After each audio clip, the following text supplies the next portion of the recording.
Vamos a Provérbios capítulo 28, versículo 14. Livro de Provérbios, capítulo 28, versículo 14.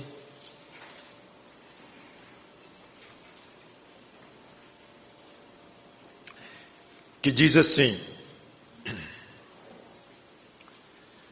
Feliz o homem constante no temor de Deus, mas o que endurece o coração cairá no mal. Vamos orar. Santo Deus, nosso bom Pai, obrigado pela Tua palavra aberta, obrigado por este texto tão pequenino, mas tão rico. Nos ajuda a transmiti-lo para a nossa edificação espiritual. Em nome do Senhor Jesus Cristo. Amém. Constante no temor de Deus é o título da pregação, que começa com uma expressão que merece reflexão. Feliz o homem. A maior meta de qualquer pessoa é ser feliz. Muito poderia se falar do que é felicidade e se é uma felicidade legítima ou não, lícita ou não, mas a parte desta discussão é da natureza de quem é racional, de quem consegue raciocinar, tem a aptidão de ter um senso de existência. Ele quer ser feliz. Infelizmente, a grande maioria da humanidade não aceita, não compreende, não quer saber, e não percebe que a Bíblia é um verdadeiro manual de felicidade.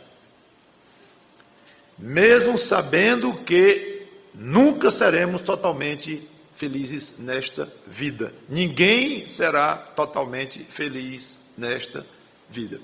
Quando eu digo que a Bíblia é o manual de felicidade, é que não há na Terra um livro que indique melhor, com mais sabedoria, com mais conhecimento de causa, porque é o próprio Deus que fez as Escrituras através dos autores que Ele inspirou. Mas não há na Terra uma fonte palpável como nós temos na Bíblia, e com conceitos não palpáveis, obviamente, mas filosóficos, existenciais. E eu nem gosto de dizer muito o termo filosófico falando de Deus, mas eu quero só explicar que eu uso nesse sentido de quando Deus fala do sentido da existência, de quem somos nós, o que Ele quer de nós. É isso que eu estou falando em termos de aspectos filosóficos da Bíblia.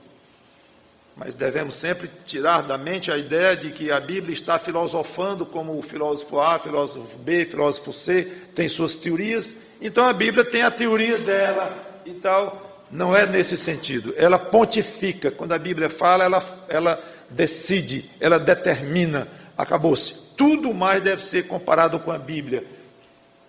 E não vice-versa, ou não mesmo dizendo que a Bíblia é mais uma fonte de informação para você examinar, pesar e fica com a melhor. Tem a filosofia oriental, que tem um aspecto que é mais interessante do que a Bíblia disso aqui. Eu gosto da Bíblia no aspecto tal. Isso é uma maneira de viver e entender a vida totalmente confusa, só vai levar a grandes prejuízos.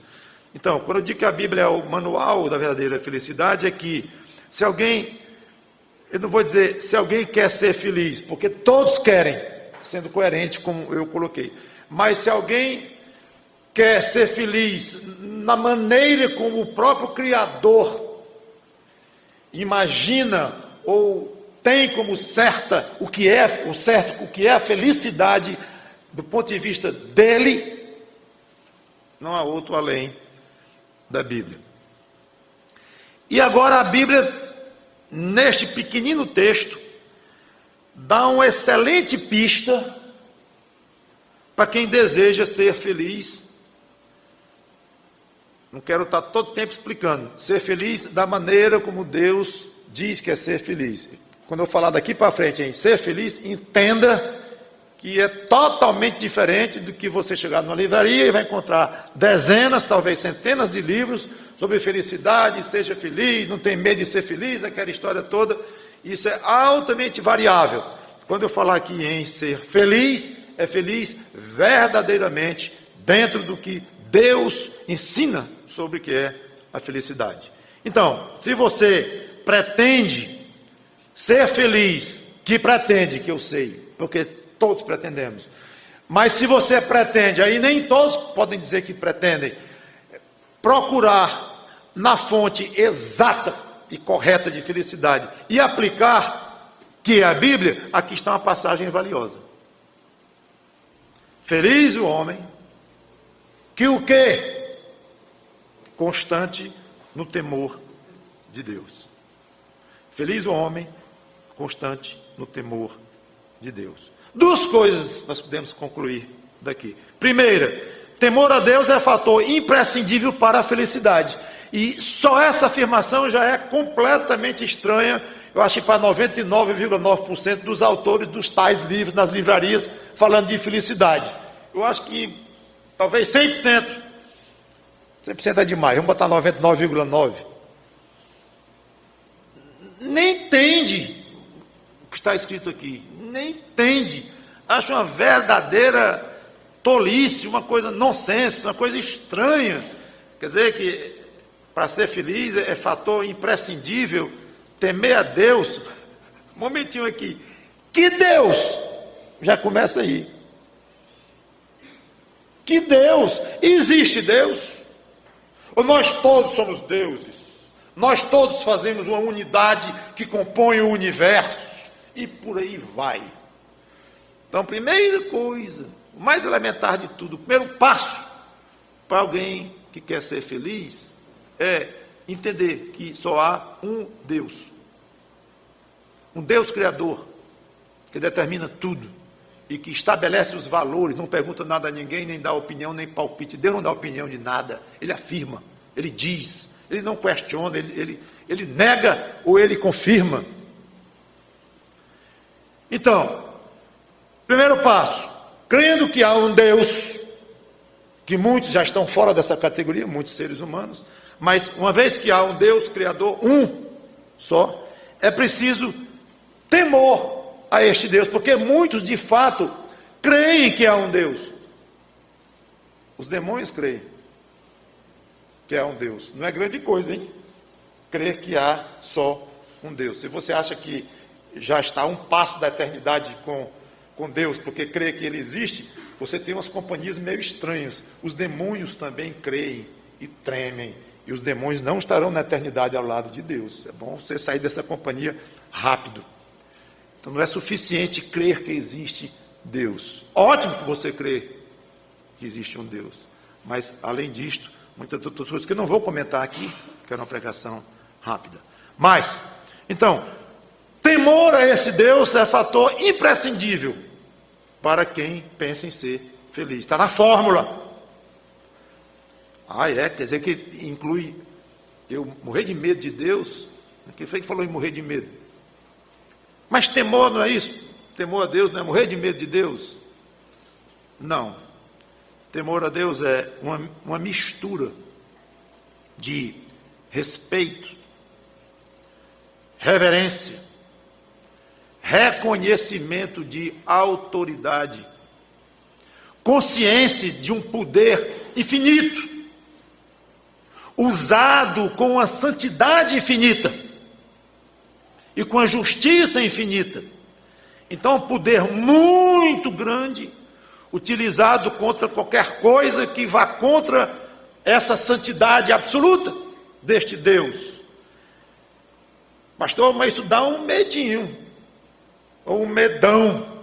Fique à vontade.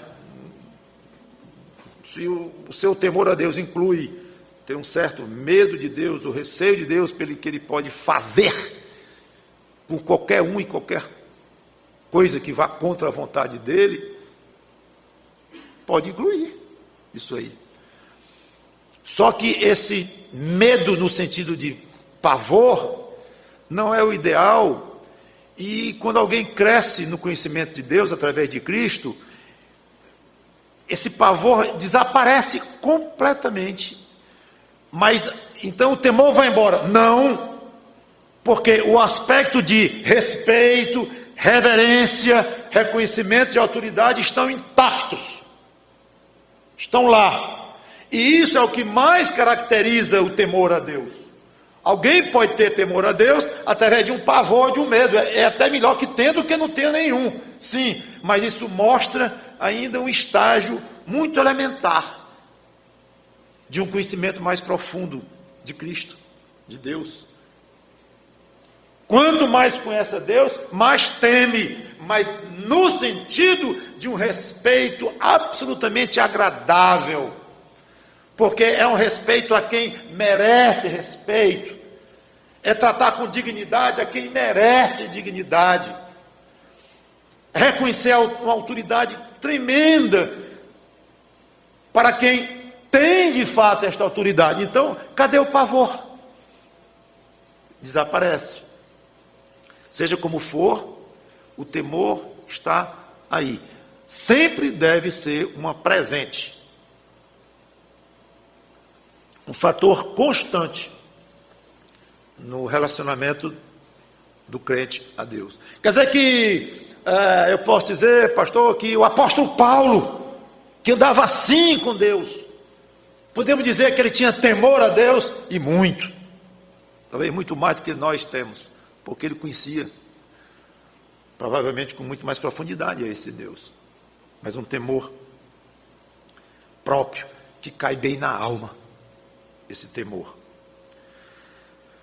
Por mais que alguém tente, nunca vai conseguir ser feliz à parte de Deus.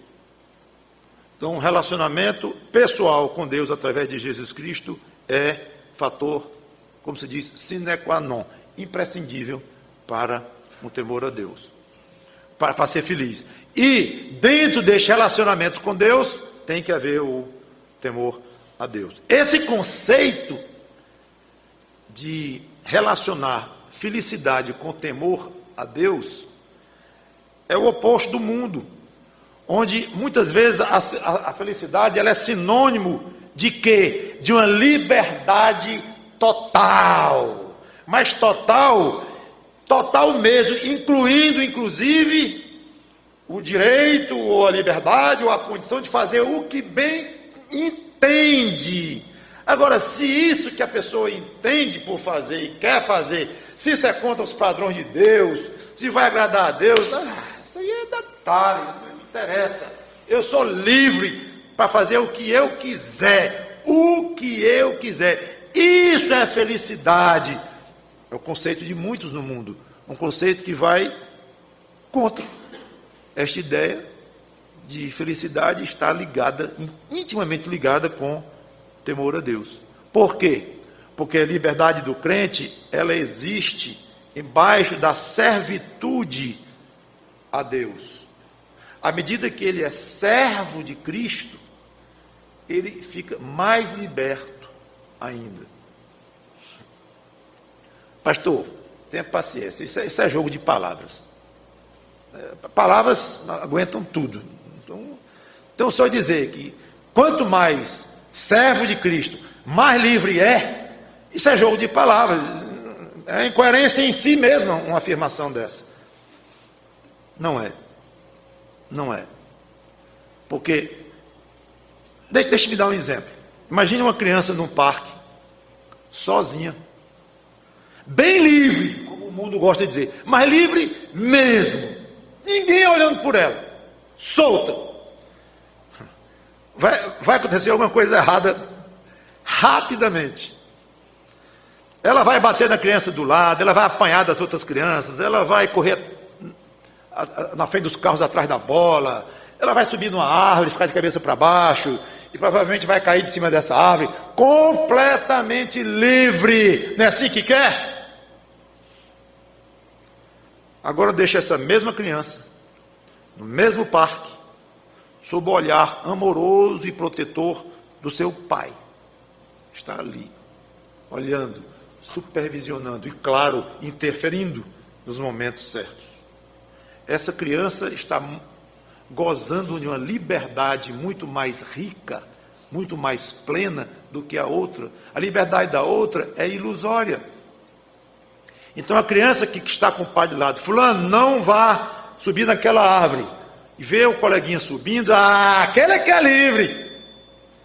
Papai fica aí me apertando. Ele não entende que a liberdade dele é uma liberdade riquíssima, porque é uma liberdade que envolve proteção, que está existindo debaixo de uma esfera ou dentro de uma esfera de amor, do poder do pai chegar lá e interferir. O outro, coitado, está solto, e um acidente é questão só de tempo, que ele vai, de alguma forma, cometer um erro, que vai sofrer como consequência. Então é uma liberdade ilusória, perigosa até. Eu aplicaria isso para o plano espiritual facilmente. O homem natural, como ele nasce sem Deus no coração, cego espiritualmente, com valores invertidos, ele quer uma liberdade extremamente danosa para ele. Quando ele quer essa liberdade incondicional, sem nenhum tipo de controle, nem de limitação, e sem dar satisfação a ninguém. O próprio trânsito seria um caos, ninguém respeitar nem os sinais, se nós fôssemos levar a limites essa liberdade de cada um fazer o que bem entende. Então é uma liberdade irresponsável, perigosa, suicida. Não somente pessoalmente, mas até coletivamente. O homem natural goza de liberdade perigosa. Muito bem. E o outro, o que é servo de Cristo, ele é servo de um Senhor extremamente benigno, que só quer o bem dele. Em ponto muito maior do que aquele pai que está no parque, dando restrições ao filho, sem dúvida, talvez até irritando o filho pela falta de liberdade, que não é o caso, mas muito mais benigno, muito mais amoroso a nós, Cristo é, do que até aquele pai ou a mãe tomando conta do seu filho num parque. E ele provou o amor dele para conosco, morrendo numa cruz, não precisa mais nem falar, e ele fala ainda, cheio de passagens na Bíblia, onde ele fala do amor dele por nós, mas ele pode até se dar o luxo de não dizer um pio, só com o que ele fez, é para olhar e dizer como Paulo, segundo Coríntios, lá, fica constrangido com o tamanho do amor de Cristo por nós. E detalhe, ele tem amor e tem muito poder. Então, você soma então o amor que Cristo tem por você, você soma o poder que ele tem, você soma a benignidade no coração dele, você soma a sabedoria dele, a capacidade dele saber o que é melhor para você, some tudo isto, aí se considere agora debaixo do guarda-chuva protetor deste Salvador, que só quer o nosso bem e diz assim: viva, faça o que você quiser. Aí o crente vai dizer assim: mas o que eu mais quero é te agradar. Ótimo. É porque eu quero te agradar. Isso não é liberdade? Então o crente pode parecer uma incoerência, mas quanto mais servo de Cristo, quanto mais dependente, quanto mais agarrado a Ele, mais apaixonado por Ele, e mais se sente livre, porque quanto mais ele ama Cristo, mais ele se sente protegido, mais ele acerta, porque menos ele peca. Quanto mais ele acerta, mais a felicidade dele se torna pura, mais ele agrada ao seu Salvador, e é um círculo virtuoso, uma bola de neve espetacular. Quanto mais servo de Cristo, mais feliz. Não é jogo de palavras. Então, temor a Deus é fator imprescindível para a felicidade. Segundo, para gerar felicidade, o temor a Deus precisa ser constante. Foi esse ponto que me chamou mais atenção para fazer essa pregação. Foi esse aspecto da constância. Porque a Bíblia já fala muito do temor a Deus. O temor a Deus é o princípio da sabedoria. Várias partes da Bíblia dizem isto. Nós estamos acostumados a ouvir isso constantemente em aulas, em livros, em pregações. Então, quando ele falou aqui que para ser feliz tem que ter temor a Deus, não me chamou muita atenção como uma novidade. Há muitos anos eu estudo as Escrituras e sei a ligação fundamental do temor a Deus com felicidade. Mas quando eu vi aqui a constância, eu digo, olha que coisa interessante. Inconstância, aliás, não é coisa boa em área nenhuma da vida. Um currículo de alguém. Você vê ali, ele é muito inconstante. Pelo currículo dele, passou pouco tempo aqui, pouco tempo ali, conversa com alguém com quem ele trabalhou, é inconstante, ele varia. Ele está vibrando, amanhã ele está triste, ou ele está produtivo, depois ele está improdutivo, varia muito. Isso não vai ser bom. Para o currículo dele, não vai ser legal. E no namoro não vai ser legal. As garotas vão olhar assim, ou ele está apaixonado por mim, amanhã ele está com abuso. Está gostando de outra já e fica pulando de namorada. Não. Todo mundo tem direito de acabar o namoro e tal, mas assim, 15 dias, não. Então, em qualquer área da vida, a inconstância é um fator muito negativo e muito prejudicial.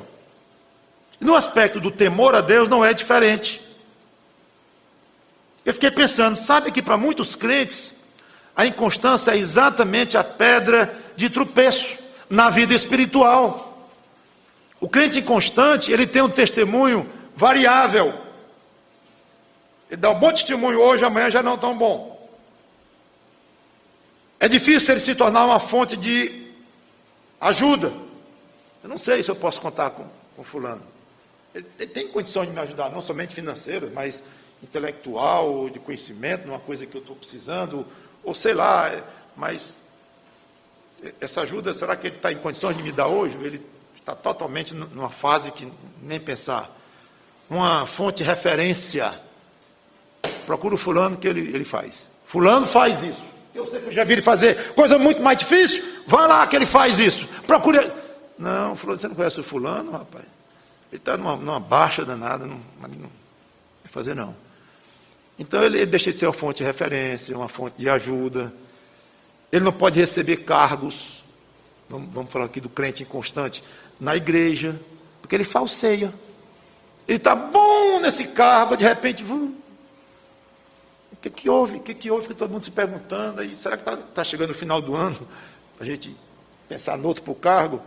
Mas antes do final do ano chegar, já está de novo animado, já está um espetáculo no desempenho da sua função, aí deixa todo mundo confuso, e aí troca ou não troca o cargo dele, porque vai e vem, é difícil, não sabe quando é que vai falsear. Estava jogando lá em casa futebol há muitos anos, e meu querido filho, Mauro Júnior, me deu um traço, e eu fui ao chão, e quebrei o pé. Aí fui para o médico e tal, e queria me operar. Aí o meu cunhado, irmão da Sandra, disse, não, opere não, se der para não operar, você não é atleta, não precisa disso. Resumindo a história, não operei, mas meu pé ficou inconfiável. Quantas vezes já fui ao chão, quantas vezes, por causa de um declive assim, de 2 centímetros. Vou pisar, às vezes, num chão, um piso um pouquinho irregular, eu vou ao chão, porque eu perdi o ligamento que me dá aquela sustentação. Então eu olho para o meu pé e digo, tu ficaste inconfiável. Que pena, eu tenho um pé inconfiável. O outro é confiável, razoavelmente. Eu fiquei pensando, o crente inconstante é assim. Ele vai falseia quando ninguém nem espera. Aí vem, feliz o homem constante no temor de Deus. Parece que a inconstância dele afeta o seu temor a Deus. Estranho isso, mas é o que se tira daqui. E ao afetar, isso mexe na felicidade dele, porque o temor a Deus foi abalado. Agora, o mais curioso é um fator que acontece no coração de quem está inconstante, e está com seu temor a Deus abalado, é que ele endurece o coração quando está na fase inconstante. De onde é que eu estou tirando isso? Do final do versículo.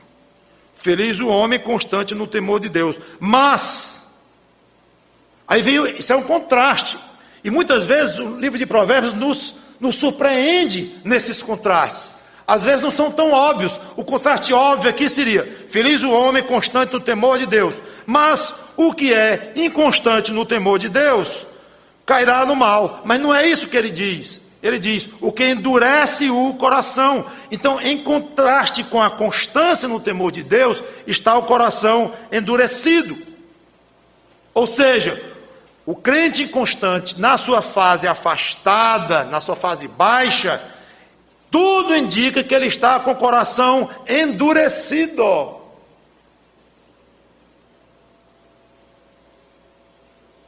E esse endurecimento de coração alimenta a sua fase, na inconstância, a sua fase baixa. E a sua natureza inconstante que está gerando aquela fase baixa, vai alimentar esse endurecimento de coração. Eu penso que aqui fica um círculo vicioso, uma coisa alimentando a outra. Quanto mais longe de Deus, quanto mais afastado, mais o coração vai endurecer. E mais difícil vai ser voltar. Pelo menos para aquela fase boa da inconstância. O ideal é que deixasse de ser inconstante, óbvio. Mas eu não vou entrar nem nisso. Entra a natureza da pessoa, entra personalidade, mil coisas, mas não vou entrar nisto. Mas pelo menos ficar alerta de que uma fase baixa gera ou significa que o coração está com o perigo de ficar endurecido ou já ficou endurecido. Isso me chamou a atenção. Até como pessoa, claro, nas minhas próprias variações, como pastor, conselheiro. De olhar para alguém que está numa fase baixa, espiritualmente falando, e pensar num fator que não é tão óbvio. O coraçãozinho dele, muito provavelmente, está endurecido. E tentar atacar este problema. Muitas vezes a gente encara a fase baixa de alguém quase como sendo um mal que veio sobre a pessoa, por causa de uma fraqueza de personalidade, por causa do gênio, do pai é assim, o avô é assim, então vem um aspecto genético, quase uma vítima. Ou tem um motivo para ficar assim, meio afastado de Deus, um motivo profissional, um motivo familiar, conjugal, sei lá. E, de fato, levanta uma certa misericórdia, uma pena da pessoa e querer ajudar a pessoa. Isso é ótimo, esse elemento não pode faltar. Mas ajudaria a pessoa a ouvir algo assim: meu irmão, ou minha irmãzinha, como é que o seu coração não está endurecido, não? Porque a Bíblia fez um contraste. O que é constante no temor de Deus é feliz.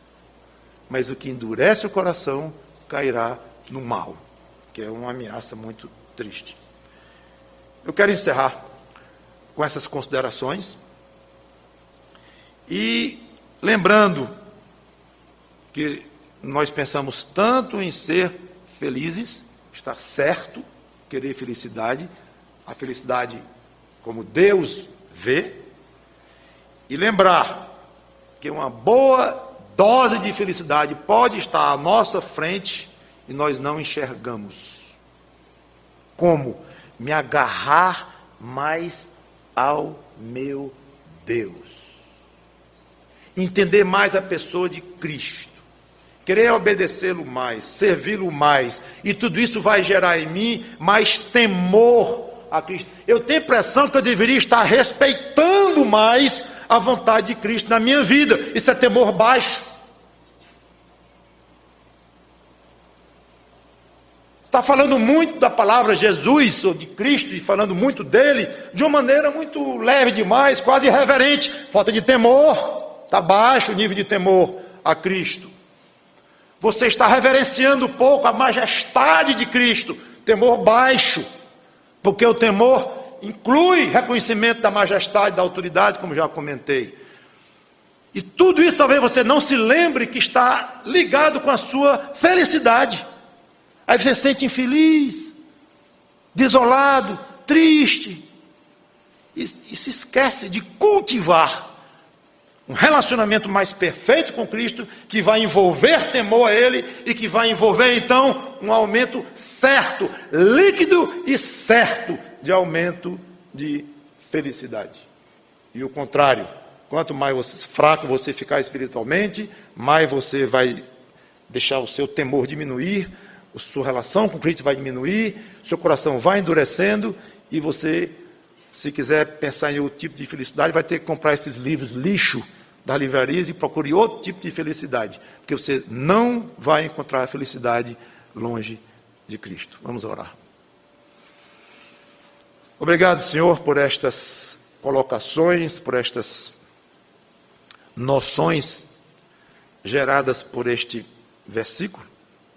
Como eu falei no início, muito rico, porque nos mostra o tanto que é importante para a nossa felicidade nós temos um relacionamento mais íntimo contigo, e inclui neste relacionamento, naturalmente, o temor a ti. Feliz o homem constante no temor de Deus. Que conheçamos este nível, este tipo limpo, puro de felicidade, cada vez mais. E, finalmente, na glória, a felicidade suprema.